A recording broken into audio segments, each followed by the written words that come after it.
begin. Let's begin. We're live with Volume 43 of One Piece. I'm your host, Willer. Bradley and Joe are here. Yeah. I'm Bradley. I'm Deer Man. I'm Joe. I'm second man. Yeah, Bradley is our lovely first-time reader, and he's going to be talking about this volume, and we're also going to be talking about as veterans.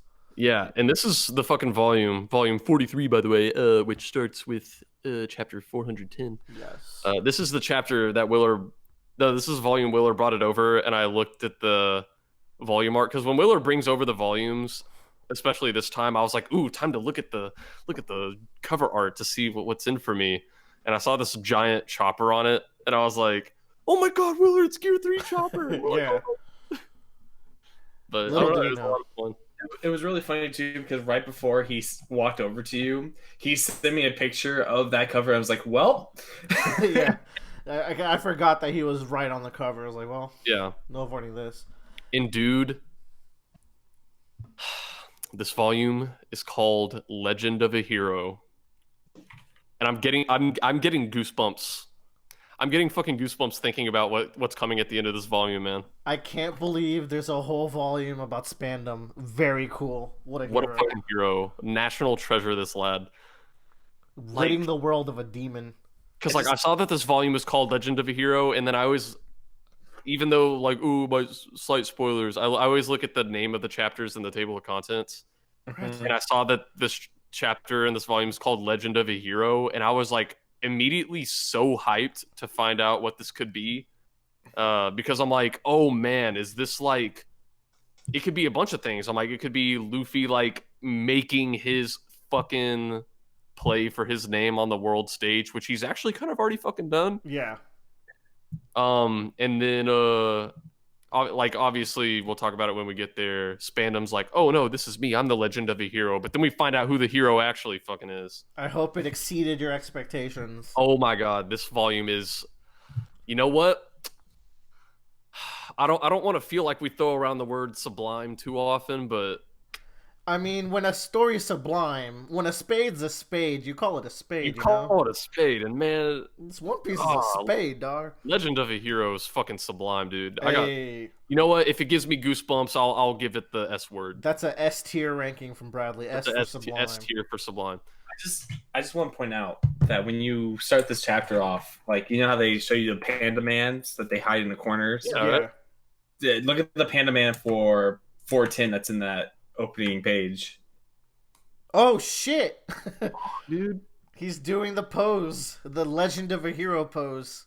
Well, he's using two fingers, but But still there. yeah, Oda, you cheeky fuck. you cheeky fuck. By the way, I would like to comment that chapter 410 is called Super Size Nami, aka Normal Nami.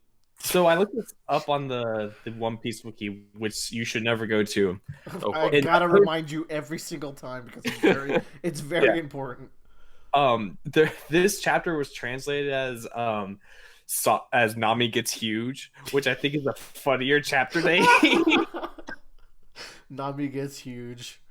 I'm just imagining like a scenario where it's 3 a.m. and I'm drunk and I'm like, did Sanji have a bounty? I forgot. Then I look up his wiki page and then No, I fucking know. that's Oh, oh my Sanji god, that's killed the Gold worst Roger. one you could look. Just don't. Just Sanji go. killed Gold Roger. Oh fuck. Oh man.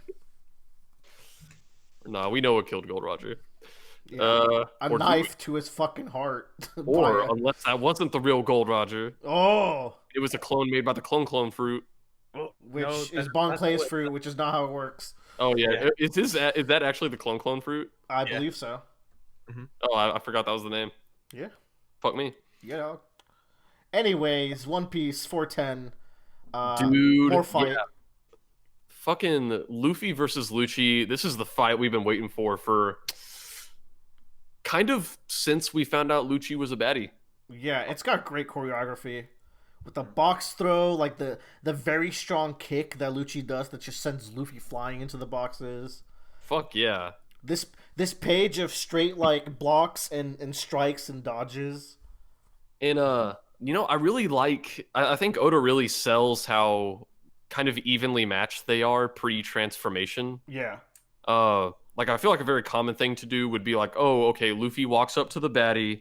Like not common for One Piece, but maybe common for Other shonen shonen. would be like walk up, and then it's like, oh, the hero is gonna get absolutely bodied, and then he's gonna go all out. But you know, these two, before both of them transform, they are like really fucking even. I feel like Yeah. a more cliche thing would have been like Luffy beats him base, but then he beats him transformed, and then Luffy's gonna transform. But it's not quite how it plays out. Yeah, like you know, like Lucci gets like some good hits in, and I'm like, oh man, maybe he's got it, and then Luffy will get some good hits in, and I'm like, oh no, it looks like Luffy's got it. And as always, the flow of the panels is commendable. Oh, dude, yeah, Luffy just has like these good spins and throws, and like, oh, it's so satisfying to watch. There's this panel where Luffy blocks 3 kicks, and you can see like 3 little Luffy arms blocking them. Very good. Yeah, I really like this fight. Like as it goes through, there are kind of 2 things I wanted to bring up and ask your opinions on, Bradley, or maybe just one. But this was the fight that after reading it, I was just like, okay, I can kind of believe Oda understands what his power level is for each of his characters and can make sure that there's even fights going forward and nothing feels totally ridiculous or silly and dumb because where the power comes up. because with all the crazy feats of strength that Luffy has done, there's never been a time where I'm like, no, Luffy can't do that. It's funny Like- Joe brings this up because I 100% can't see how Luffy wins the current arc, but whatever. Well, Yeah, no, he'll just go, dude, he'll Don't just know go how- in Gear 13, dude. Gear 13. Gear 13, dude. But the one thing I wanted to ask you, Bradley, is like, this is a big fight. This is like the main event fight of this entire arc, and like Oh yeah, basically what Luffy's like the strongest enemy on the table right now. Yeah.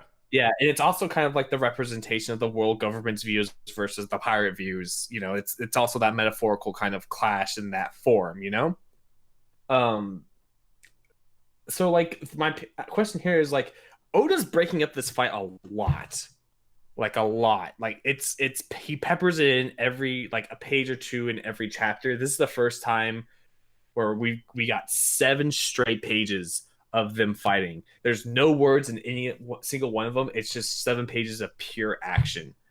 That's hot. And yeah, I just think it's like, I don't know what's your opinion, because all the other fights, they kind of get started and maybe there's a break between them, but he kind of finishes them I up. feel like Oda has always jumped around fights a lot. Like at best, you're gonna get a fight split into like 3.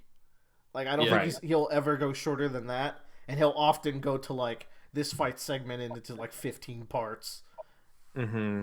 Um, But like, it just seems interesting to me that Oda takes this main fight, breaks it up, so like chop, chop, chop, chop, chop. And as we get closer and closer to the end, we get more and more like pages of it. But it's definitely like, oh, I'm just gonna keep splitting it up and keep peppering it in with you. I think it's interesting how quaint this fight is, or like how not flashy it is. It is Yeah. very manly and direct, and the backdrop of the fight is the logo of the world government, which we see a couple of times, and I just think that's a cool visual to keep in the back because this is the enemy right now. We've escalated to this level.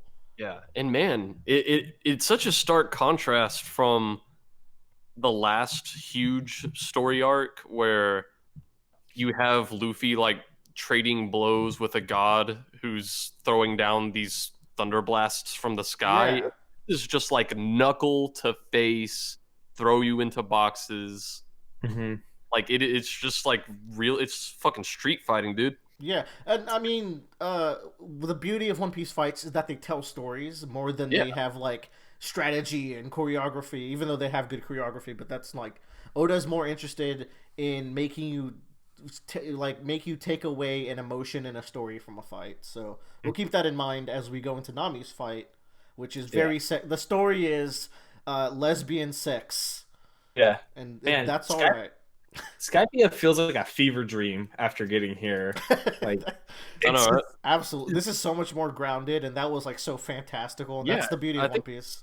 I think it's cool because, I feel like a lot of shonen might fall into the trap of believing that each story arc, the fights have to be flashier than the one before it. Yeah. Which isn't really the case. It's like, oh, well, if the explosions aren't getting bigger, then the characters aren't progressing, right? Yeah, in Skypiea we had Eneru's lightning bolts, but we also had stuff like Burn Bazooka. We had like the impact dials letting people fly all over the fucking place. Yeah, It but was- Challenge. yeah, here, whenever the tools that are on the table is the 6 powers of the body, these are just like, you're not shooting blasts everywhere. It is just straight up your fucking body. Let's go. and a couple of beam kicks. Couple Yeah. beat kicks every now and then. Okay. But yeah, Nami and Kalifa's fight. It's exactly what you expect. 2 chicks rubbing soap on each other, being all slippery. Oda Oh, knows boy. what he's doing. But Mirage Tempo comes through. Yeah, this dude. I forgot Mirage Tempo was even on the table. So whenever Nami got Tempest kicked in half, I was like, "How's Chopper gonna fix this?" Get the Band-Aids, Chopper. Like, Oda knows what he's fucking doing. 'Cause It's for a- cool because later in this fight we're gonna get to see so Mirage Tempo is reintroduced here, but now we get to see Mirage Tempo Fata Morgana later, which is like an even crazier one. Yeah, But this gag here with she's supersized is very funny. yeah. This is the power of the perfected fucking climate baton. Yeah. Also, I forgot that Chopper briefly comes in to make a cameo. No, that's why it's called supersized Nami, because she's supersized, so she's got powers too. So yeah, this next chapter straight up called Nami versus Kalifa. It's time. Meanwhile, in cover story land, everyone's kind of rebuilding the saloon, refurbishing it, making it into this nice cafe. I'm so glad all these horrible people are getting their happy ending. I know. One Piece is very optimistic at times. I wonder what's gonna happen to them. I wonder. I wonder. The next cover story is gonna be like Aneru's day out, and it's gonna be like Oh boy. Aneru's gonna be walking his dog, and he's gonna walk into this cafe, and he's gonna become best friends with them, and then they're gonna meet up with Mihawk, and then they're all gonna start an amusement park together. Man, next batch of reads are gonna have some surprises for you, my friend. But it's gonna be All right, moving on. yeah, Chopper's here. Kicking They're ass. like, what the fuck? Yeah. That's the whole chapter. All right, next chapter. He notably throws the sink down, which remember that meat. It'll come back later. Yeah, dude. Yeah. Like, I wonder if like even fucking Gear 3 Luffy could stop Chopper when he's like this. Yeah. Like, this is legit. Like, sure. Oh, wait for the next volume when Gear 3 Luffy goes against Monster Chopper.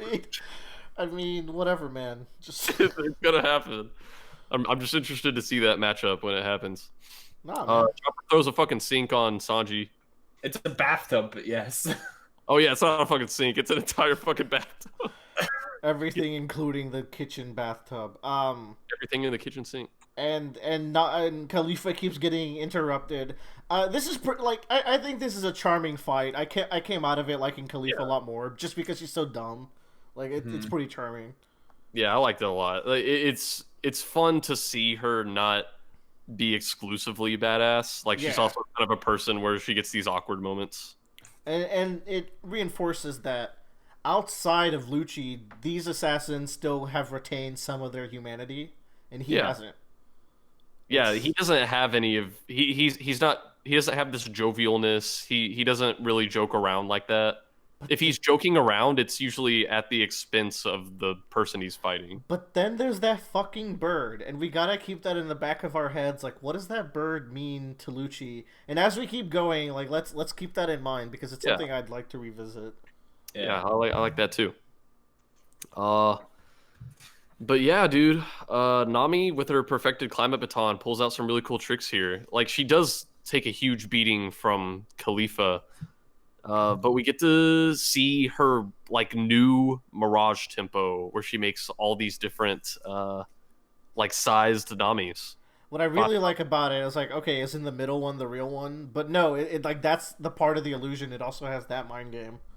Yeah, it's just really cool. I like all these designs. I think Child Nami is super cute. I like Long Nami or Nami. I like Big Buff Nami. Nami. Nami. Nami. And yeah, it's really cool because she combines this with the fucking Thunderball attack where it's like only 1 in 5 of the balls is real. So it's like it would probably already be hard to dodge if there weren't also that many more fake balls coming at you. Yeah, this is what I expect from a fighter like Nami, like these kinds of tricks, and I really like it. Yeah, she like really made it one-sided in her favor. So chapter 412, you missed your chance. Cover story land shows Mr. One decided to kind of stay behind with Crocodile in the prison, and I think we were wondering where Mr. 2 and 3 were at because their plan to rescue Miss Valentine. Yes, it worked. Their plan to rescue Miss Valentine. They actually got caught during that, right? Yeah, they did rescue her, but they both got caught. Yeah. So I don't know. The fucking boys are back in town, 1 through 3, and Croc. Yeah. Interesting that the top 4 members of the male side of the Baroque Works stayed in jail. Wait, Croc actually is classified as Mr. Zero, right? Yes. Yeah. Okay, so yeah, it's Mr. 0 through 3. Yeah. Yep. Cool. It's glad to have our boys back. Yeah.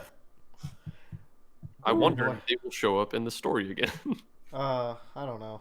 That's I not don't the, know. not Chapter the, 412. not this kind of story. Yeah. You missed your chance. We kind of get to see Nami just kind of be the badass bitch she is. She bust a hole through the big wave, which is cool. I'm not the bust. Yep. She used a Cyclone Tempo to do it. But her finisher attack here is maybe my favorite Nami attack. Dude, this was a really cool, like 1.75 page spread. Yeah. Thunderlance Tempo. Holy shit. It looks so good. All And of it her looks so throw deadly. attacks are just, they remind me a lot of Eneru, and it's cool because it's like, hey, remember all that cool electric stuff the big bad of the last story arc could do? Yeah. Nami do that picked kind up of some shit. tricks. It was very cool. It's really cool. No matter how strong you are, my forecast is never wrong is a cool finishing line as well. Yeah, a lot of the fights we started in the last volume wrap up in this one. Actually, all of them except for like one do, which is the main one. Yeah. But pretty much everybody gets to have a cool finishing line like this, and I thought my forecast is never wrong one was really badass. Nami's just so cool this fight, man. She really is, dude. Nami underrated. And Zoro will get his really cool line also. And so will Sanji. Sanji. Dude, so does Sanji, dude. Fuck. Sanji's line slaps. This volume's fucking fire, y'all. It is. This is like we've been building the hype up for this entire like 2-volume set, and we're finally like paying it all off. Oh, now. Yeah, that's the One Piece special, right? It strings you along and it introduces all these characters, and then it lets you release for a full 2 or 3 volumes. Yeah. So while all that's happening, our other boys were kind of wondering where Chopper was because they were kind of waiting on him to come back to break them free. And Chopper does come back, just not how they thought he was going to. Yeah. Yeah. To their surprise. So I think Frankie at this point, he has no choice but to kind of take Chopper outside. But I think we later find out he did this at the suggestion of Nami, right? Yeah. Like to knock him into the ocean. Which, yeah, it's exactly his weakness. There goes your Gear 3 versus Chopper plans. I'm sorry. Yeah, right. So yeah, that's how you do it. It's cool that Nami like was able to think of that though, because even though it's such an obvious weakness for any Devil Fruit user, I didn't immediately think of that. But it's also like it's gotta be so hard to get them back up, and it's kind of a risk too because like what if Chopper falls in there and like he just doesn't transform for a bit or transform back? He could just fucking drown. But that's not really how Devil Fruits work. Right, but it's just kind of also a risk. Plus, they're on a waterfall. Frankie can swim there. It was fine. Yeah. She trusts With his Frankie. iron. Straw Hats trust each other, you know what I'm saying? And chapter ends off with Oda saying, "Okay, time for the Zoro fight." Time to do it. But wait, before that, we finally get to the finale of the I guess I should do it the justice of reading the full title. Miss Golden Week's big plan, a Baroque reunion, the finale, sentenced to incarceration in the Great Prison Impel Down 2.8 HD remix, the new Kingdom Hearts game. Hey. Remember that ham. Oh yeah. Remember that? Well, That's not the last time you're gonna see that. if a super prison exists in a work of fiction, that super prison will get a story to it, aka the birdcage. You know. Yeah, I think the way they phrased it was like you don't introduce an inescapable prison to your story unless there's going to be a story arc that is escaping from the inescapable prison. Yes, either escaping it or exploring the ideas of escaping it, like Worm did. But yeah, this is just a cool last page for the cover story. I like it. One Piece good, y'all. Unpopular opinion? No one else has ever said it. Nope, never ever. Chapter 413, Hunter. Ooh. At the beginning of this chapter, we get to see Funkfried, actually kind of in action. And it's a terrifying fucking weapon. Like, he can just lash out with this sword and it turns into a fucking elephant. It's very and cool. He can go hybrid mode in this sword too, which is also terrifying. Well, yeah, that's what he's doing when he's lashing out, yeah. Yeah, it is a really cool weapon. Mm-hmm. And it's like, man, this weapon's wasted on such a bitch like like Spandam. Spandam. Funkfried deserves better. I can't wait for the Funkfried cover story. Yeah. Family. I think we get a quick flashback here where Nami tells Frankie the plan. Mm-hmm. Yeah. But we're back with the boys and we get to kind of just dive straight into Zoro versus Kaku, and man, it's kind of a fucking banger. Like, okay, so we haven't really gotten to seeing Kaku in action outside for the spinning kick that he uses to slice the tower. This is like the first like real shit we've gotten to see from Kaku, and he's fucking strong. And Oda is like, okay, if someone has the body of a giraffe, what kind of cool techniques can I do? He pulls them all out. As I was reading through this, I was like, Oda didn't hold back. He's like, if a giraffe can kind of do it, we're gonna make Kaku do it all. Like, he uses so many cool giraffe exclusive moves, which is quite the sentence. Yeah, but like I really think if you sat me down with a piece of paper and told me to list 20 giraffe moves, I wouldn't be able to come up with it, but Oda kind of fucking did it. Yeah. Which come 5? I don't even know if I'd be able to do 5. I'd be like, I don't know, neck bash and neck stomp. bash, that's about it. Yeah. And he does like fucking spaghetti limbs and nose cannon and all this. He's doing like neck swerves to dodge the slashes. Yeah, he like breaks his neck in half or something. He's combining it with the finger pistol to do this nose pistol. Turns himself into a cube and shit. I don't know. And so we get to kind of see Jabra doing the first beat of his boy who cried wolf routine. Very funny. Usopp calls it later on. Yeah. Where he pretends he's doing one thing and then it's actually a trick. So would Jabra be the finger pistol master? Or is he the shave master? I don't know. He has some interesting. No, Stormleg would still be Kaku. Yeah, I guess he's the finger blaster. The finger blaster, huh? Yeah. Yeah. Strong. He is strong. I wish I was called Finger Blaster. What's wrong with that? What's so wrong with that? Yeah. I think the Finger Blaster is a badass name to have. Definitely. So I don't know, dude. Usopp getting hit with a fucking 10 finger pistol. By the way, I cringed. Yeah. Not just a regular 10-finger pistol. This is also a fucking transformed Jabra. By the way. Yeah, he should have died from this, tbh. But it's fine. And man, I really like this part where Jabra throws Usopp aside. And up till now, Nami's at least kind of been playing along with the Sniper King thing a tiny bit. Like she'll call him things that aren't Sniper King, but she's still not calling him Usopp because she knows, like, okay, I'll do this for him, I guess. She calls him Usnipe when she first gets here, and she devolves into Usopp. Like here, whenever he's actually in danger, this is just like a primal. She just can't help it. She's like, "Oh my god, Usopp, are you okay?" Yeah. And I really like how that goes over the course of this fight, especially when Sanji calls him Usopp. Mm-hmm.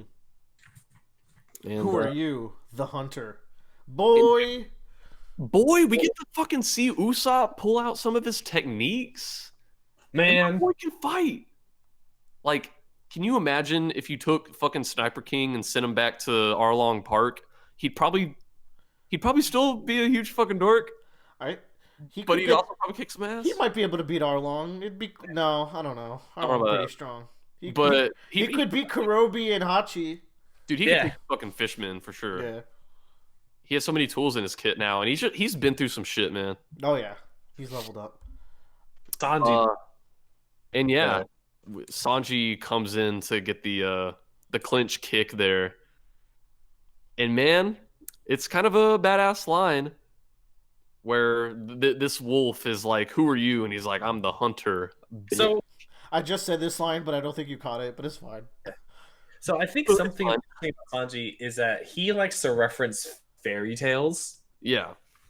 Mr. Prince. Mr. Prince. This is the hunter as like the huntsman. Yeah. And like Goldilocks is this a motherfucking fairy tale reference? Fairy tale reference. I think it's a very small quirk about Sanji, where like he makes these like references to these fairy tale stories a lot. Yeah, like one-liners. And he's a romantic, which kind of also fits into this. Yeah. So, chapter 414, Sanji versus Jabra. It's funny. Whenever I turn to this page, not the first page of the chapter, like the cover of the chapter, I forgot that Oda does breaks between the cover stories. So I turned to this and I saw Luffy walking with this ox, and I was like, "Bro, Luffy cover story." I thought you'd be like, "Oh, I thought it was Dalton from Drum Island because he's an Oxman." But, Dalton cover story, and he's actually here with Luffy right now. I can't believe he's gonna beat Lucci. Yeah, dude. It's all coming together, man. One Piece is just this big interconnected. Luffy cover story. Oh, can you fucking imagine? So we go back into the chapter, and it's all serious. Like Sanji just delivered his big badass line, and then, as soon as he notices Nami's there, he's like, "Did you miss me?" And she's like, "Kind of wish the bathtub hit you." He's back to simping. Yeah, he's back to simp mode, but he can be man mode when he needs to, thug mode. Man, in fighting games, there's a fighting game where Sanji has simp mode. Like if he's fighting a female, he has a different moveset where he throws hearts and he's like a total simp. Oh my god. Yeah.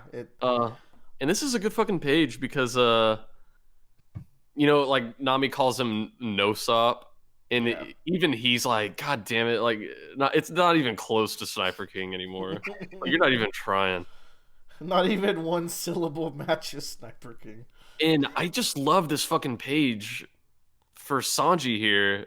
How thoughtful he is, because Usopp's really sad. He's like, "Sanji, I'm sorry, I couldn't do it." And Sanji's like, it's enough that you're alive. And he's like, everyone has things they can and can't do. And this is why strong, tough guys like Sanji and Zoro can rely on Usopp, because they understand the division of labor and skills within the crew. Yeah.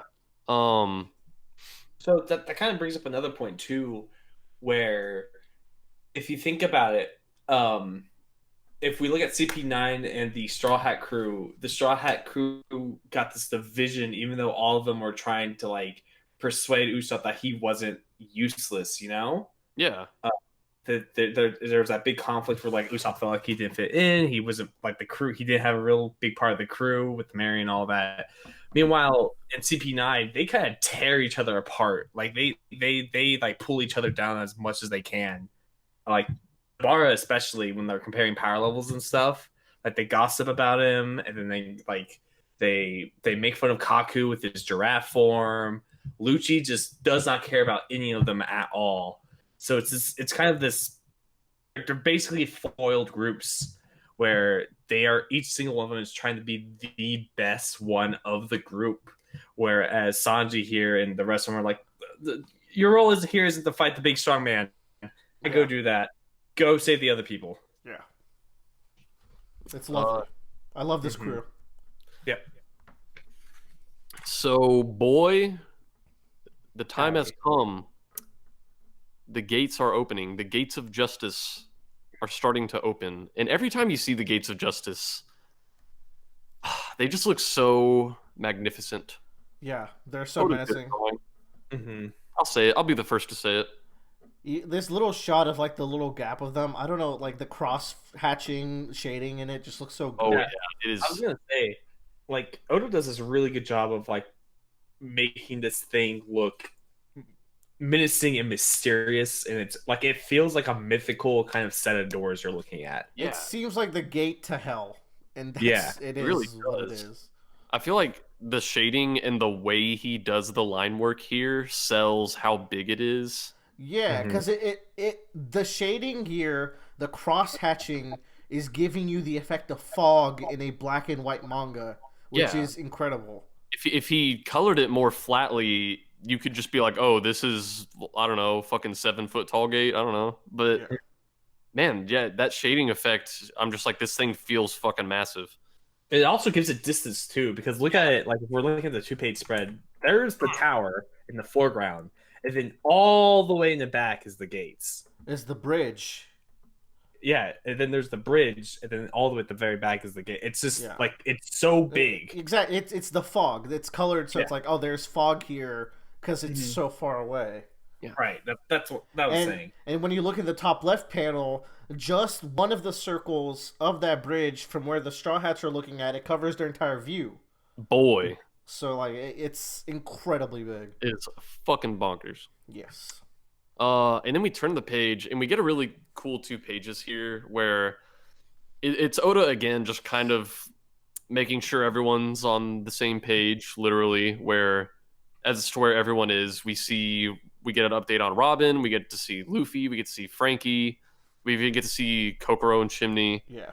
We see, fucking Zoro and Sanji. We get a quick glimpse into everyone's current situation. It's cute how Chimney is drawing arrows in case anyone needs the We're like, guidance. everyone needs to know which way to go or they'll get lost. Oh, meow meow. Oh, Miss Golden Week wannabe. Oh man, that's Aw. rude. That's mean. Stay tuned for volume 60 where she meets Miss Golden Week and they team up to beat Mihawk. You wish, dork. So yeah, let's see here. Everyone, we finally get to see what we haven't seen in a while, which is everyone evacuating the island for the Buster Call. Yes. And we can see our boy Polly again. I which love is Polly. really nice. Polly's great. I really like this part where, as they're all running away, someone's like, what about Big Bro Frankie and what about the Straw Hats? And this guy's like, they're invincible. They don't need us worrying about them. And like, man, I think it's really cool, not just the reputation, but just like the awe some people have for the Straw Hats in this world, the people who have met them. Yeah. Because if you saw the things that these people have seen, you'd be like, these people are fucking gods, man. Zoro sliced the train in half, like in front of them. Like after that part, they're just believers. They blew through Aqua Laguna. They're gods. They're just like this is Aqua Laguna is a force of nature that they would have had to worry about every year of their life, and like they just casually busted through it. So people in the world are starting to realize the Straw Hats have plot armor, and it's very scary. yeah. That's what I was going to bring up is that in previous, like, we look back all the way at East Blue, everyone looked at the Straw Hats like, these guys are fucking crazy. Like, that was the big thing they said about them. Now we're getting to the point where it's almost respectable that they're like, these guys are just hella strong and they will take anything down. And it's One Piece is structuring its story, and it's no surprise that like to complete a dream as crazy as each of the Straw Hats' dreams, you have to be a crew of freaks that are all working together. Luffy's a fucking freak. Oh yeah. He is. Oh yeah. So man, this next fucking page, we kind of come back to where Sanji was talking to Usopp, and I love this. Yeah. Where Sanji says, "Leave is key to me. I'll do what you couldn't, and you will do what I couldn't. And he even he punctuates this. I should say the rest of his sentence where he's like, "So long as you're here, we are sure to save Robin, Usopp." So Sanji calls him Usopp, and you get this really cool the face cut in half of the Sniper King and Usopp.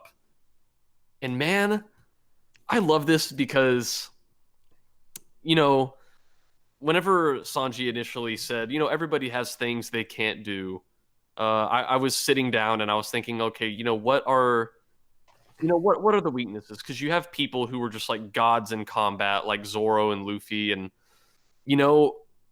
I when I sat down and thought about it, I noticed that one beat we hit several times throughout Water 7 and Enies lobby was how actually hilariously terrible Zoro is with directions. Yeah.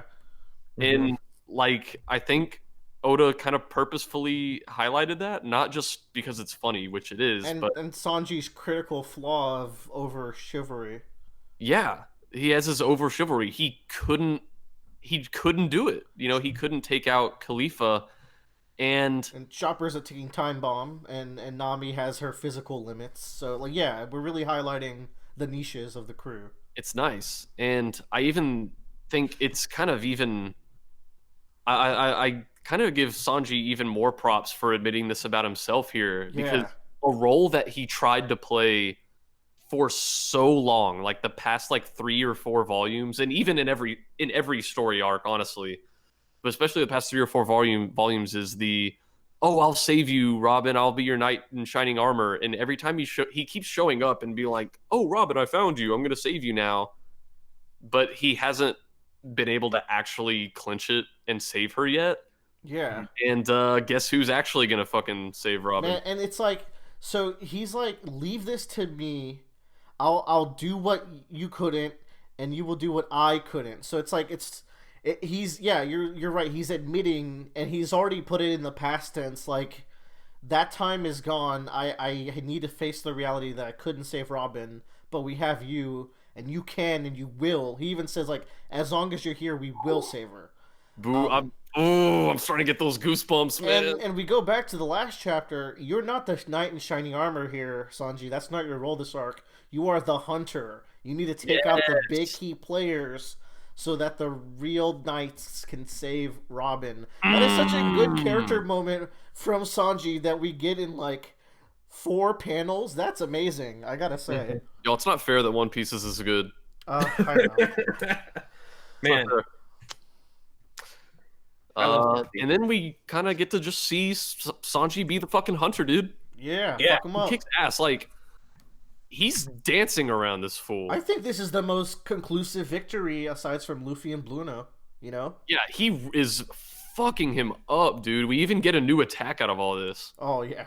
We'll talk about that. Oh, but so far, he has blocked Jabra's attack. He's dodging every move and countering every move. He's getting hits in. I think he gets notably hit next chapter. Not like this chapter, he doesn't get hit at all. Yeah. So what I really like about this fight is that Oda makes Sanji aware of Jabra's kind of flaw, which is he's so big, and Sanji's able to he's flipping over him and getting behind his back constantly to hit him and outmaneuvering him the entire time. It's really cool that Oda is keeping in mind the size differences of his insanely tall characters. Yeah. I put a sticky note here on this on this panel where Jabra says wolf thing. I said Yamcha. Well, I don't know if we've ever said it, but One Piece's and Oda's biggest inspiration was Dragon Ball. That's the manga he grew up with, and now we have My Hero and Black Clover growing up with One Piece, and so on and so forth. Man, manga just inspires people to create, man. It's the will of D, baby. The will of D. And man, Sanji even gets this cool fucking delivery line where he's like, haven't you heard about the boy who cried wolf? Because he saw right through Jabra's. For a split second there, like when I first went through this, I was like, "Oh, what do you mean his like you're his brother or his sister? She's your sister?" Yeah, Like, I was like, yeah, fuck. I was like, fuck you, dude. for a split second, like a millisecond, I was like, "Wait, really?" And then I was like, "Wait." Wait, hold on.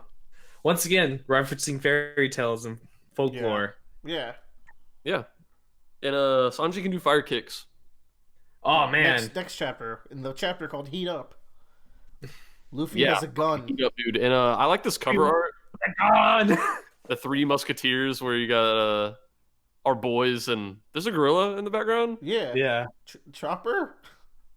I don't know. Well, no, that's our beloved gorilla companion. That's been Oh with us yeah, the whole story. Goru-kun. Yeah. I like the idea of Luffy stretching his fist to your face and then point blanking you. Also, dude, y'all, these guys are fucking hot. I'm just throwing that out. Yeah. Luffy's midriff? Damn boy. Fuck, dude. I don't know why, but Luffy with the gun is the funniest thing to me. I know, yeah. It's just I love it. It's reminding me of I can't remember. I think I might have been in a question corner. No, or maybe one of you guys told it to me where Oda said he always wanted to write like a traditional naval battle, but he's like, how do I do that when everybody is stronger No, than that was a comment that he made for last week's chapter. Okay. Because it's in the middle of a naval battle right now. Yeah, he's having to write accordingly to the characters being fucking cannons themselves. Yeah. Yeah. So yeah, just the fact that these characters are wielding pistols when they're far stronger than these weapons. Well, I mean, pistols are weird in One Piece because they do damage if they hit you, but like characters have a resistance to them, so there's that. Like they're not like as strong as in the real world, but they get some good hits in. Yeah. But yeah, Sanji does his fucking fire kicks. That's what we all wanted to see. Oh man. Yeah, he actually starts getting hit this chapter, but if we're jumping all the way to the end, yeah, he activates his new technique called Diablo Jambe. Yeah, there's a lot of cool wolf techniques, but I mean, I guess we don't really need to go down the line. No. It's this chapter is a great just combat chapter in general. Yeah. And man, there's this fucking panel where Jabra gets kicked and there's like this corkscrew through the air. Mm-hmm. Oh my god, that is such a good panel. Yeah, that one looks fantastic. Joe, what were you saying? Shut. It's a great Sanji. Joe said, So Diablo Jambo, we get here to the finale. Sanji's taking some hits, but he immediately counters with the flambe shot. Yeah, this is some Super Mario Striker shit, man. It looks fantastic. Yeah. Man, the lighting in that flambe shot panel looks great as well. The way that's drawn with the overly bleached white and the lack of outlines. Yeah. So I like the question corner for this next chapter. Do it. I like everything about it, really. Mm-hmm. This is one of those times where some like a person who writes in will suggest birthdays for characters, and Oda just kind of writes off on it. He's like, "Yeah, sure, I'll sign on. Like, I'll endorse this. This is their new official birthdays." And the question corner is so cool. It's really cool when a writer like this is so involved with their community. Yeah, and it's probably really cool to be able to, I don't know, look at a character and know you were the person who gave them their birthday. That would be cool, man. Yeah. And it's also cool because this question corner, someone asks, like, okay, let's pretend Kami and Eru did come down to the Blue Sea.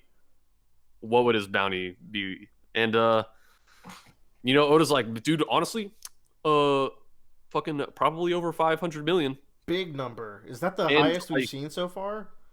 You have to, I think it's the biggest we would see in the story so far, because Eneru is really goddamn powerful. Even Oda says Eneru is really troublesome. Luffy lucked out because he's made of rubber. Honestly, Eneru's perfect counter was the one who went up there to fight him. Luffy's a kid that walked into a gym under level, but because his whole team is immune to that gym type, he was able to win. Yeah. Weird that the gym trainers didn't have any coverage moves, but whatever, that's their fault. I'm just, It's in. you imagine if Finaru came down, no, like if Finaru came down, very few people would be able to fucking stop him. Now, Oda does say he can't be number one. There's plenty in the Blue Sea who can surpass him. He actually, in a future SBS, he does actually say Lucci would beat Enies. So that's interesting to keep in mind. Girl. So Lucci fucking strong. So and it also goes to show you that power levels in One Piece are pretty bullshit and flexible. Yeah, it's like your bounty can be impressive, but we've seen like, there's the crocodiles of the world who don't necessarily have a high bounty, so yeah, exactly. You can't always go off of that. Yeah. Chapter 416, Zolo versus Kaku. Don't say Zolo. Zolo. Stop. Don't give it up, boy. Don't give it up. Again. Y'all, I'm surprised this tower's still standing at this point. Yeah, man. Bradley's This wrong. like on the verge. Tower's never going down. So I think at this point, Zoro has the last fight to conclude before the Lucci one, right? Yeah, I'll just comment on the amazing line that Sanji ends the fight with. It's cooler in the subs, though, where he says, God creates the foods, but then the devil creates the spice. Perhaps Dude, that dish was a little too spicy for you. God damn, Sanji. That's a sexy fucking line right there. Sanji's so good this arc. That's why Zoro, that's why Joe fell in love with him this arc. Yeah. Dude, how could you not? Unless you're Nami. More is to come, though. Yeah. We also see... So Robin's about to be fucking delivered to justice, quote unquote. And Frankie joins up with Luffy, and I'm like, dude, Lucci, you're fucked, dude. Fuck, dude. Frankie's here. It's over. It's over, dude. Unfortunately, because Oda has managed all of these different characters in the direction so well, Frankie can't just stay here and body this guy with Luffy. He has to go save Robin. Yeah, if he was here, this fight would only go for another chapter, but he's got to go save Robin. Like, Oda has managed the situation so well that our characters can't just take the easy way out. Who would win, Ultimate Cars or Frankie with 3 colas in his stomach? Dude, honestly, even with only 2 colas. Oh, shit. I'll say it, fucking 2 colas, dude. Gold Now, Experience who would win Requiem. a fight?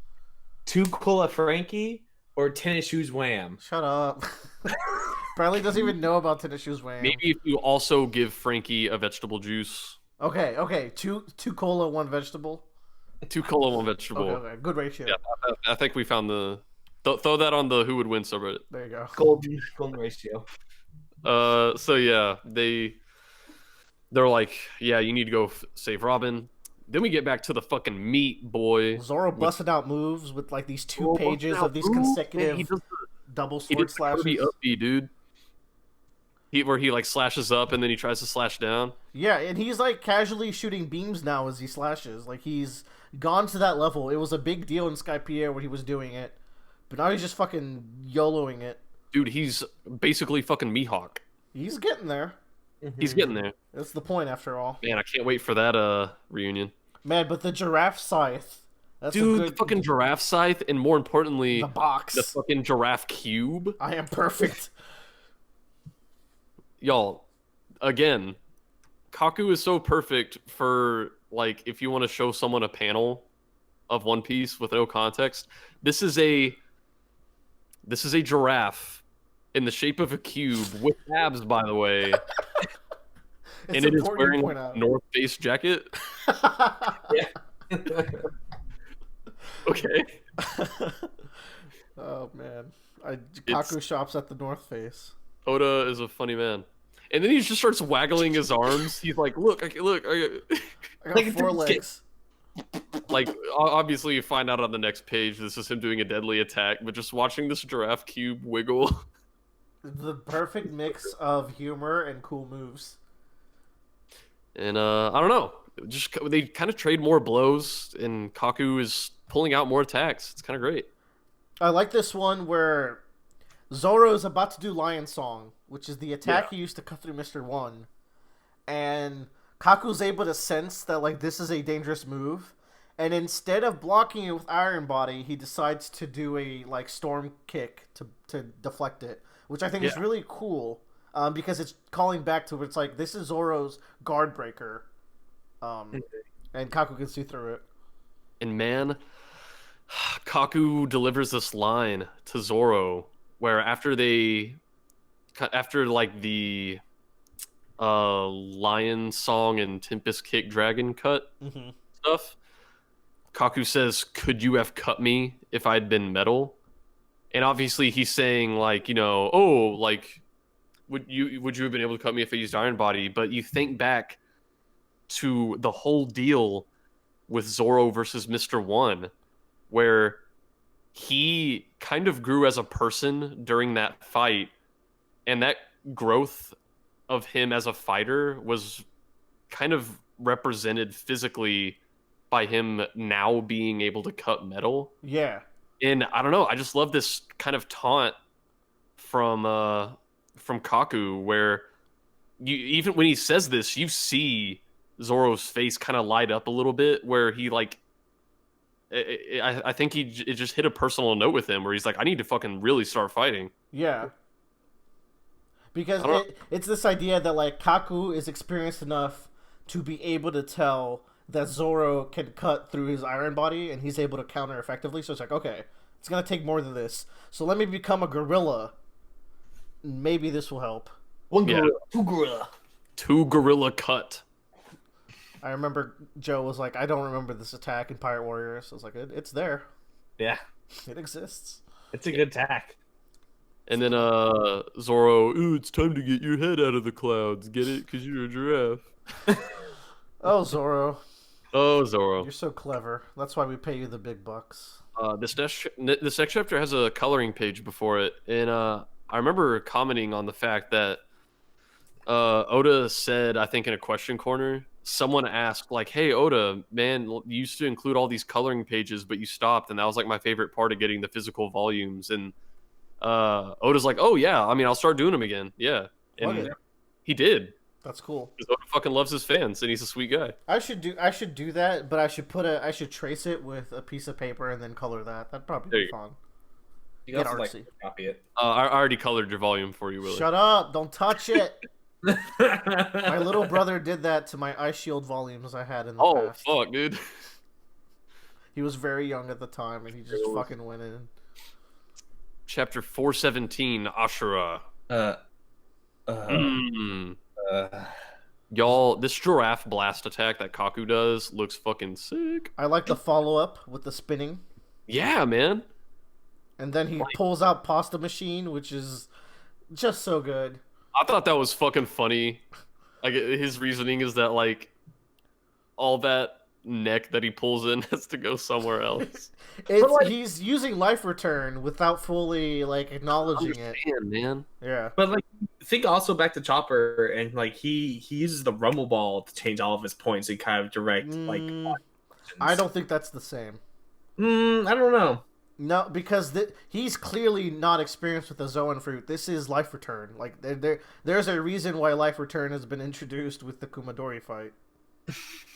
I could see, like, honestly, I could just see this being Oda sitting in his studio going, pasta. Well, yes, it's that, but also it's life return. I choose to think of it as proto life return. Yeah, but also pasta. And then he just hits him with the giraffe blast again, and Zoro's like, "You already did that one."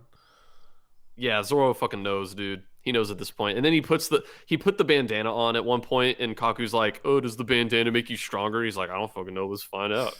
Let's find out. Bitch. And we get I really like all these panels where Zoro calls out an attack, and you see like these animal silhouettes and stuff. Yeah, I think this is important. Like, Zoro has an aura about him. And that's kind of the explanation for the finisher attack. And this is like a callback or like a subtle priming in your head for this aura that Zoro has when he's fighting. Yeah, because in one of these swords he has is a demon sword, right? He has like a curse sword that he got from he Luge got Town. that. He met Tashigi when they were at Luge Town. Sound. yes, Chapter 100. Yeah. which man we have. They set up a lot with those swords where there was like the fine swords and the great swords. I think. Yeah, there's grades of there's like 3 or 4 tiers of swords. I'm sure we'll learn all about that later when I don't know, Usopp has coffee with Mihawk. I don't know. I mean, those swords gradings, they'll come back pretty soon. Yeah, they'll come back. They'll come back. We get more cool fucking giraffe moves. Like this is one of those things where I wouldn't be able to come up with all these moves, but we have Kaku moving so fast that he looks like a Hydra giraffe thing. Yeah. The whiplash. Yeah, That move. That's when I was like, man, Oda did it. He did it all. Like he did it all. this man spent like a whole afternoon just looking at a giraffe anatomy and be like, yeah. But then Zoro stops fucking around. We get the fucking 9 swords style Ashura, and like I think the way Kaku describes it is he turned his slicing attack into mist. It's very abstract and very Buddhist, like that, as most of Zoro's attacks tend to be. God, this looks fucking cool, man. So Joe doesn't like this, and Well, because he actually grows 9 arms and 9 swords. well, yes, but also okay. So this is a weird one. This is a weird attack for sure. I wanna bring your attention to Kaku's phrasings of this. He's like, his attack is fierce, and then for a split second he sees the Ashura form and he freaks out. This is like in page 15 and 14. And then he says, "What just happened? For a moment there, he looked like a demon god with 3 arms, 3 heads, and 6 arms." So yeah, it's like Zoro is putting out this intensity where he's looking like an Asura, and then he finishes the attack in that form. It's Now, like maybe we're seeing the same illusion that Kaku sees or something. now Joe is right though, because I think technically there are literally 9 blades attacking you with this attack. Yeah. So he is somehow multiplying his swords in a split second through just complete magic. And it is what it is. Yep. And it's really cool if you actually really look at Zoro, because he's wearing his jacket, right? Yeah. Right. You can see his jacket's kind of billowing. You can see that there is an arm that comes out of literally nowhere, Yeah. which makes me think like, yeah, this is a magic arm. Like he didn't grow this; it's not attached to his body. It's a very weird abstract attack, and you're right. Like it looks surreal with those It is arms. not attached to anything. It looks like, yeah, especially like on his left side, both of those arms look kind of like not right. Yeah. Yeah. It looks like someone's behind him Yeah. holding up the swords. Johnny and Yosaku are actually behind him, posing with him. Right. I don't know. I saw this and I was like, oh, it's a demon sword. Yeah. What? No. Nope. It's that's the thing. It's a technique, and Okay. and Zoro just kind of. head. I mean, he's been shooting beams from his sword. Like clearly, Oda doesn't give a shit about his power That's system. fine. Oh Yeah, yeah. I didn't know. See, like I didn't know to what degree the demon aspect of the sword played a part, because Tashigi made it sound like it was a big deal. So It is a big deal, but nothing. I will just give you some insider baseball. Nothing in the story has ever made it seem like it's the sword, because since chapter 1, Zoro's always had like a demonic aura when he's like doing onigiri.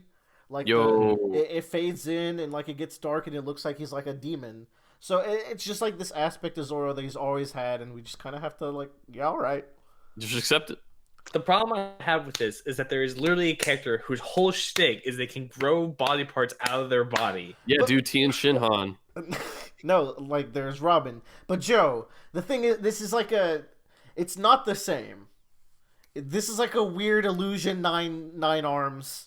But it's not an illusion because there's literally 9 swords and 9 and limbs there. But like, it's a technique. It's like it's weird, man. No, you're gonna find out in chapter 1099. Robin's like, "Yo, Zoro, remember that time?" While I was handcuffed with sea prism stones. Yeah, She's but like, "Yeah, I actually slipped out for a second, and I hooked you up, dog." Okay, Spanda put me back in. Swords from. Anyway, She's like, "I got you." anyways, Zoro techniques are weird, and One Piece's power system is so loose and so unimportant in the end of the day. The thing is, like, everything can be explained except this. That's not true, dude. That's not true. Yeah. Well. It's a super loose battle system, and you have to kind of understand. Than Kingdom Hearts at this point. I mean, but it's, Okay, maybe let's not go that far. come on, man, give it some credit. Like, you could say it's Zoro's training and Aura and shit. Anyways, you're fired. Yeah. This next chapter is called Luffy versus Rob Lucci. It's a fucking lie. Need I say more? Do it. Say more. I will do this. Let's talk about Zoro firing Kaku.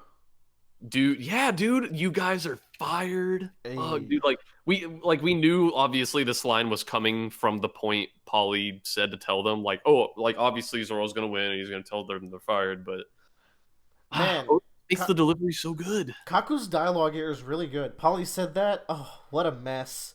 They say assassins can never find other work. There's always the zoo. Ha, you said it. That's so good because Kaku's the most like kind and human of them all, despite being strong.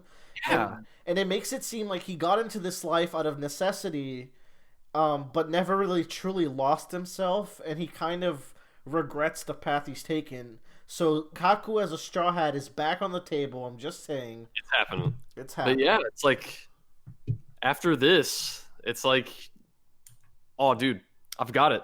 Kaku cover story. Kaku cover story.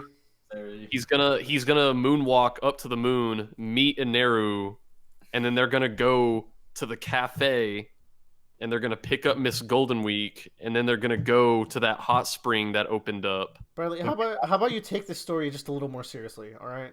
Look, everyone, go to my website where you can read my fan fiction of One Piece that branches off from the actual canonical story, because I'm sure none of that actually happens. Well, you weren't wrong on all accounts. Yeah. I was actually 100% correct. Anyway, no more abs giraffe for now. For now. Rip. Looks like everyone's evacuating. Dude, and here we fucking go. The lowest of the low for Robin. Yeah. Oh man, this is brutal. Dude, Spandam. What a fucking asshole. Seeing Robin bite the bridge fucking hurt me. And then she says, "I'm so afraid of death, I don't want to die." This is like she's finally admitting it to herself, and it hurts so bad. I don't want you to die. A sadistic fuck living in that funny little head of his. But hey, pasta machine, right? Pasta bazooka. Ab giraffe cube. Fuck this guy. And so yeah, we get a really cool contrast where we see Robin fighting for her life, come to save me, and then you turn the page and you see Luffy with his fucking speed lines, like, yes, Robin, look how hard he's fighting to save you. They love you, Robin. Yes, they want to fight so bad for you. And man, Frankie's running to the door. Lucci's gonna stop him. He says it's time to die, and we get the fucking jet pistol. We knew, we knew we were gonna get to see fucking Gear 2 Luffy in this fight. Like, he's fighting Lucci, of course.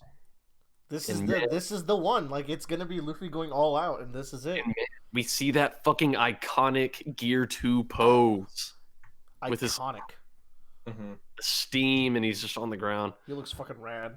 So what's interesting about this fight is that we mentioned before, where in like typical Shonen faction was that you would beat up the other guy, and the other guy would transform, beat you, and then the hero would transform to beat the guy.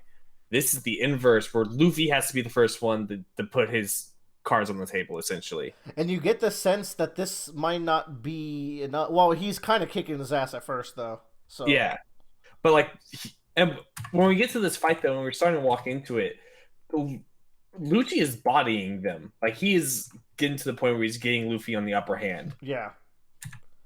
So The this is the really thing an to note act- is Luffy admits he can't hold this for long, but I mean this is Zoan fruit, so Lucci can go as long as his stamina can keep it going. So yeah. there's a soft time limit added to ramp up the tension too. Yeah. And man, I was just really hyped to see transformed Lucci because we've been really Oda's been really teasing us with the transformed Lucci for a long time, so we're gonna get to see this motherfucker fight now. Indeed, And y'all, it's kind of fucking sick. it's kind of sick. I'm throwing that out there. But even like transformed Lucci still gets jet bazookaed in the fucking stomach. Yeah, that's a move that knocked out Blueno. So He's beating up fucking leopard Lucci. Lucci is taking some big hits here. I don't know if this is a leopard or a cheetah. It is a leopard. Leopard Lucci. But dude, Frankie runs off to usher in one of the most goosebump inducing chapters yet. Damn. Oh my god, Legend of a Hero. Like I said at the beginning of this volume, this is a chapter I was just instantly hyped to read, not knowing anything going into it, because... Real quick, I just want to point out that the SBS talks about how the Kaboutermen are actual legends, and it also introduces Blockman, but just throwing it in there, but let's talk about the meat of the chapter. No, we need to talk about fucking Blockhead from the... No! But yeah, dude, Legend of a Hero. I wonder who the hero is going to be. Span them. Y'all, we've just been setting up so much stuff with Usopp. Oh, Usopp's so good. And seeing him be the fucking god that he is.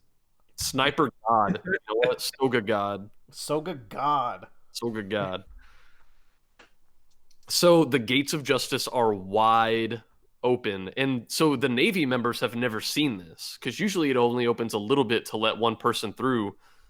They haven't, seen a Buster Call coming for Enies lobby before, obviously. Yeah. So, yeah. Gates are wide open to let justice through. The Buster Call. Woo! And man, obviously I think we're putting off Luffy versus Lucci for now because there's more important things for the story to look at. And man, Frankie is like frantically running up these stairs. Yeah. To catch up to Robin. Yeah. So to touch base on Lucci versus Luffy really quickly, there's this panel where like the two of them are staring at each other. I just like the shot of them, like just we get a good scale of like how big Lucci is compared to. Oh yeah, he's fucking massive. Also, how much they've wrecked this room in just their base form. Think about that. Mm-hmm. For real, that dude. always just kind of stood out to me as like, and they look exhausted. Like they just look tired and beaten up. Yeah, like both of them are kind of hunched over. Mm-hmm. So man, Spandam is being greeted like the hero he is. A whole fleet of soldiers saluting him and his duty to the world. He's literally dragging out Robin. This criminal Robin. And man, like, I was getting so fucking mad in the last chapter where Spandam is like, he's like, you chose this, Robin. You chose to live the life of a criminal. I'm like, no, fuck you, dude. Yeah. Your dad did this to her. Yeah, it's horrible. Your dad made her a criminal. Spandam sucks. So man, this is just another this is just another 1 or 2 pages of Oda just being a cruel fuck where Spandam is like, oh, all your friends are gonna burn up in the Buster Call's flames. It's gonna be great. I like how she says like decisively, we won't make it through the gates. They said they will save me. It's like her final hope and belief. Yeah, and man, we to even like this is how Spandam can, drill in her defeat a little bit more into her, by making it clear that he was Spandine's son, but also it just kind of makes this entire story arc more sublime, and his defeat, where it's like it's come full circle. This thing that ravaged Robin's childhood, this is now kind of the same enemy. It's obviously her enemy's son, but he's living on in his father's legacy. And I don't know. It's just great. God, man, there's so many good lines here. I really love Robin yelling, "I'm still alive, but you're going to die." I think this is like the emotional climax of these two characters' conflict here. Oh yeah. So man, let's see what we got here. Oh yeah, I just turned the page. I saw the "I'm still alive" panel. Yeah, it really is just, you can see the tears falling from both their eyes, honestly. They are fucking intense right here. Yeah. And dude, Robin is maybe almost giving up hope again. This man, it's really fucking cruel because she gets her runs out. second where like Frankie's running and there's the explosion and it's like, oh, he came to save me, but that was it. Like that was the last hope. And even I was like, fuck, what do we do now? I was like, see, what I thought when I saw the explosion, I was like, oh, Frankie's just gonna tank it. He's just gonna keep running. But he didn't. He fucking fell, dude. Yeah, like like what a build of tension. Who's gonna fucking save her? The god. Man, here comes the coolest, the hypest shit ever. Spanum's about to take the next step that will cement Robin's fate and write his name into the history books. And he gets fucking wild starred in the face. And he's about to say, as a hero, and he gets stopped by the true fucking the true hero. Legend of a hero. Holy fuck. All these other dudes start getting sniped in one of my favorite fucking panels. And here's the thing, usually when I say, oh, this is one of my favorite panels in One Piece, it's usually at least like a third of a page, right? Yeah. This is like a tiny fucking panel where you see the silhouette of Usopp in the sky. And that was so... I'm getting fucking goosebumps looking at it right now. Because, honestly, I saw all these people getting sniped, and my mind didn't immediately jump to Usopp. I was like, oh, maybe Frankie got back up and he's, like, shooting his hand cannon. Yeah. So I saw that. And this is just, like, seeing Usopp standing there is just like, oh, okay, like, all of our themes that we've been hitting on for the past, like, what, 8, 9 volumes or some shit? Yeah. I love Robin's silent cry of, like, I can't believe this is happening and I can't believe it's you. Like, what a beautiful moment. Man. Seeing all the doubts that Usopp went through about himself, and then he comes here and he is the fucking hero. He's so clutch. He Dude, has done what Sanji could not, while Sanji did what he couldn't. look at the distance Usopp is fucking sniping. Usopp is amazing. He's a god tier sniper. Yeah. All of these fucking naval officers, who, by the way, have like would have gone through explicit military training to be able to shoot their guns, are like, no, like you can't snipe someone from that distance. Like you can't do it. Think about Usopp's accuracy and how it's been built up throughout the story, where the first thing we actually see is like before even Baratier, when they're traveling on the Mary for the first time. Rest in fucking peace, also. Which that also happened this arc. It's Kaku's dumbass. But Usopp uses a cannon to shoot at a rock formation from a long distance. Ooh. And Luffy comments, "Wow, you're really good at that." Then you just track that to Luffy making these amazing shots of like all these saving shots at people. He's able to land shots into people's mouths, like he lands the pepper star right into Luffy's mouth. And you're building up to this insane showing of his actual skill as a sniper. Dude, he's always been the Sniper King. He always has. It was in his heart all along. Sniper Island is in your heart. And man, seeing Robin crying and smiling, saying like, oh, it's Long Nose, man. I'm so glad we get to see Robin smile. Even Sanji's getting hype. Robin's getting some hard-earned smiles, man. Yeah. Yeah, she deserves these. She's been through some shit. And I like that he's singing his theme song. It's fun. And dude, like everyone gets to kind of shine here a little bit. Like Frankie gets to save Robin's life a little bit here. Yeah. You know, just doing a tiny bit of life saving. You know, no biggie. When you know how you boot up Worlds and Jump Ultimate Stars and it shows you a bunch of panels? Yeah.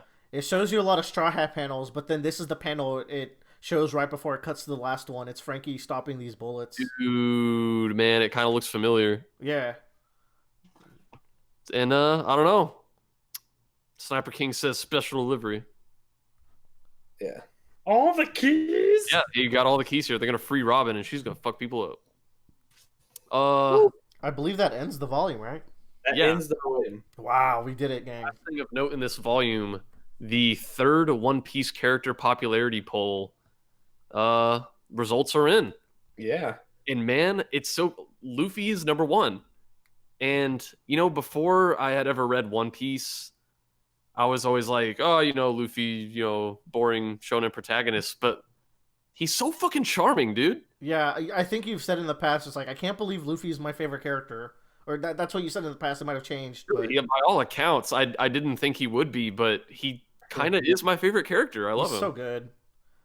I think that's... Obviously, the Straw Hats dominate the top rankings. Yeah. Except for Frankie. Oh, I'm Yeah. sorry, he's not a Straw Hat. I'm sorry. What are you talking about? Well, he's 13th, but he's not a Straw Hat, so he doesn't Yeah, really count. yeah, definitely not a Straw Hat, and is not going to be. So you know, No. there's no way. Sponsored Wow. by Kaku, which Kaku got 9th place, by the way. Yeah. Weird. Yeah, here's the thing: 8th, 9th, and 10th place. Mihawk, Kaku, and Ace. These are three characters. These are the three characters who lead up our main cast. Like our main cast is the most popular, and these three are the next most popular. And you love them all, actually, as I recall. Yeah, like if you asked me to pick like three characters that I thought were the coolest outside of our main cast, these three might have been the fucking picks. Japan's with you, man. We And got it's crazy. we got Lucci, Frankie, and Smoker as well. I think even here, like Oda leaves notes for a lot of the characters in some of these high up picks where he's like, man, Mihawk he hasn't appeared much, but miraculously he ranks high. And that's just a testament to like how cool Oda can make a character seem with very little screen time. Yeah, That's like the impression this guy's made with only maybe appearing for 3 chapters in the story. One Piece characters are larger than life, so you're not gonna get like the character motivations that you're gonna get in, say, like a TV drama or even like a JoJo's. Like JoJo's gets really personal and down to earth, but like One Piece characters are like legendary figures, so it's sometimes it's hard to relate to them. But Yeah, this is a Oda, fucking living legend. yeah, he has like this. Oda has this way of just being like, he'll make you love a character just from design and feats alone. Like you don't even need to get like their world philosophy and like get really deep in. Oda just makes characters attractive and magnetic. Also, Kaku has like a fucking gorilla skull he's holding. Yeah, That was the guys when they raided. the mansion. Oh, okay. I was like, motherfucker. It's a skull.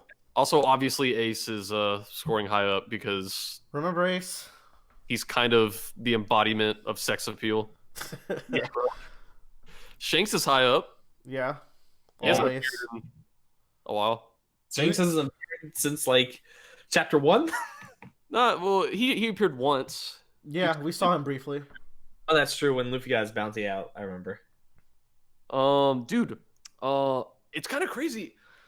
Tashiki's up here, man. 20th place. Yeah, Tashiki's popular. Like she is up here with people like fucking like actual fucking legends. He's above Crocodile. He's It's, above fucking Aneru. it's cool how far Jabra got, because we just got really anything on him. But Yeah, like I wouldn't think he'd be that high up there. Kuzan, my boy, I'm glad Vivi and Kuzan get their respect. And Dude, it and shows that Lucci. people still love our girl Vivi. Like Alabasta was a while ago, but we went through a lot with her, man. Yeah, man, Vivi's great. She was borderline official Straw Hat member. Yeah, Like she was in there. like she has a very strong bond with the Like for a while, I was like, for a while I thought Vivi might actually join the Straw Hats until the story made it clear, like, no, she has to be the one to rule this I am kingdom. shocked Spandom is 28th. That's crazy. Right? I guess like people, I guess this is popularity, and I guess not a lot of people are like, oh yeah, he's cool. Right. Well, that's the thing, right? Like, he's a good villain because you hate him, but like, I don't think like people don't usually have such simplistic views when having these character polls. You know, they're more like, yeah, Ace shoots fire, yeah. Yeah. So it's I interesting. like how the immortal Pell is on the list too. Yeah, Pell fucking rocks, and he is immortal. So. Oh, dude, I forgot to mention fucking the on the so at the top of the popularity poll where it's actually all the Straw Hats. They actually list quotes from people who voted in the popularity poll, and one of these for Usopp, someone said he's a perfect balance of fool and straight man. Yeah. And I'm like, dude, Usopp is a fucking man. He really proved at this arc. Really is. I think he shot up this time. Yeah. He was in sixth place. No, he stayed exactly where he was supposed to be. Okay. Which is kind of hey, look, when we've introduced like dozens of characters since the last poll, staying in the same place is kind of fucking good. Yep. Kind of fucking good. Let's see what else we got going on here. Let's see what else. Let's see what other characters we got here. Let me just we don't have to go through them all, right? But we have. I want to hit some notable ones. Panda Man is in here. Yes, he's great. Bellamere is still in the dungeon. Yeah.